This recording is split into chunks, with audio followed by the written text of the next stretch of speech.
बहुत समय पहले की बात है। एक शांत और सुहावने समुद्र के किनारे एक महान साधक गौतम बुद्ध अपना आश्रम बनाकर रहते थे। उनका आश्रम दूर दूर से साधकों को अपनी ओर आकर्षित करता था। वे हजारों शिष्यों को अपने अनोखे तरीके से ज्ञान देते थे। उनका तरीका बिल्कुल अलग था। बुद्ध न केवल शब्दों के द्वारा उपदेश देते थे, बल्कि वे शिष्यों को अपने व्यवहार में इसे उतारने की शिक्षा भी देते थे। वे समझाते थे कि असली ज्ञान वही है जो जीवन में प्रयोग में लाया जाए। एक दिन एक सम्राट अपने बेटे को लेकर गौतम बुद्ध के पास पहुंचा। सम्राट ने बुद्ध से विनती की, भगवान, कृपया मेरे बेटे को अपने आश्रम में रखें और उसे अपने तरीके से ज्ञान दें। बुद्ध ने मुस्कुराते हुए कहा, सम्राट, हम सभी एक जैसे हैं। अगर तुम अपने बेटे को सच में ज्ञान देना चाहते हो तो उसे अपने साथियों जैसा ही जीवन जीने दो। उसे बड़ा या खास महसूस कराने से ज्ञान नहीं मिलेगा। सम्राट ने बुद्ध की बात मानी और अपने बेटे को उनके पास छोड़कर वापस महल लौट गया। अब सम्राट का बेटा, जो पहले अपने महल में आराम से रहता था, अचानक खुद को साधारण शिष्यों के बीच देख हैरान था। शिष्यों से अलग था। उनका जीवन बहुत सरल और मेहनती था। एक दिन गौतम बुद्ध ने उसे समुद्र के किनारे टहलने के लिए बुलाया।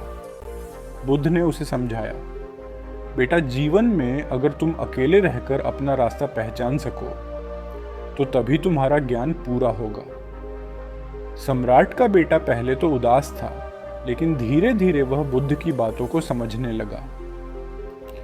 आश्रम में सम्राट के बेटे को अपने बाकी साथियों से थोड़ी दूर रहकर समय बिताना अच्छा लगने लगा, मगर फिर भी उसके मन में कभी कभी यह सवाल उठता था कि वह राजकुमार था, फिर भी इस साधारण जीवन को क्यों जी रहा था।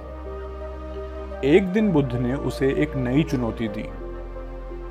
बुद्ध ने उसे एक पहाड़ी पर जाने को कहा और वहां एक रात अकेले बिताने के लिए भेज दिया। बुद्ध ने कहा, तुम्हें वहां एक बाज और एक बकरा देखना है। बाज की गतिविधियों को ध्यान से देखो, फिर तुम समझ पाओगे कि जीवन में क्या महत्वपूर्ण है। सम्राट का बेटा जब पहाड़ी पर पहुंचा तो उसने पहली बार अपनी आंखों से देखा कि कैसे एक बाज हमेशा अकेला उड़ता है और अपने शिकार पर पूरी तरह से केंद्रित रहता है। वह किसी भी अन्य पक्षी से नहीं मिलता, क्योंकि उसकी सोच इतनी प्रबल होती है कि वह कभी अपने लक्ष्य से भटकता नहीं। इसी तरह उसने देखा कि बकरा हमेशा अपनी झुंड में रहता है और जैसे ही कोई खतरा आता है वह डरकर इधर उधर भागने लगता है। सम्राट के बेटे ने इन दोनों की गतिविधियों का गहरे से अध्ययन किया और समझा कि जीवन में जैसे बाज अकेला उड़ता है, वैसे ही हमें भी अपनी मंजिल को पाने के लिए अकेले चलना पड़ता है। गौतम बुद्ध के पास लौटने पर सम्राट के बेटे ने उन्हें बताया, भगवान, बाज अकेला उड़ता है और जब वह शिकार पर फोकस करता है तो उसे बाकी पक्षियों की कोई चिंता नहीं होती। वह आकाश में ऊंचा उड़ता है और कभी भी अपनी दिशा नहीं बदलता। यही सीख है कि हमें भी जीवन में अपना लक्ष्य निश्चित करके उसी दिशा में मेहनत करनी चाहिए। बुद्ध मुस्कुराए और बोले, सही समझा तुमने। जीवन में हमें कभी भी दूसरों की चिंता नहीं करनी चाहिए, बल्कि अपने रास्ते पर चलकर ही सफलता पा सकते हैं।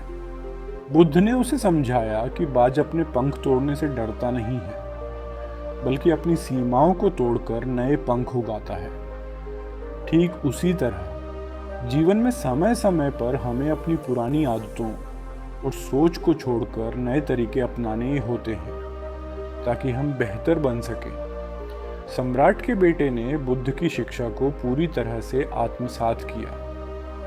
उसने यह समझा कि उसे अपनी सोच को बदलकर, अपनी सीमाओं को तोड़कर ही आत्मज्ञान की ओर बढ़ना है। बुद्ध ने जब देखा कि सम्राट का बेटा पूरी तरह से बदल चुका है, तो उन्होंने उसे वापस महल भेज दिया और कहा, अब तुम अपने जीवन में उस ज्ञान का पालन करोगे जो तुमने यहाँ सीखा है। सम्राट के बेटे ने गौतम बुद्ध का आभार व्यक्त किया और महल लौट आया। उसकी जीवन की दिशा बदल चुकी थी। उसने न केवल अपने ज्ञान को बल्कि अपने दृष्टिकोण को भी बदल लिया था। अगर आपको यह कहानी पसंद आई हो तो कृपया हमारे चैनल को सब्सक्राइब करें और नोटिफिकेशन बेल को दबाना न भूलें। धन्यवाद।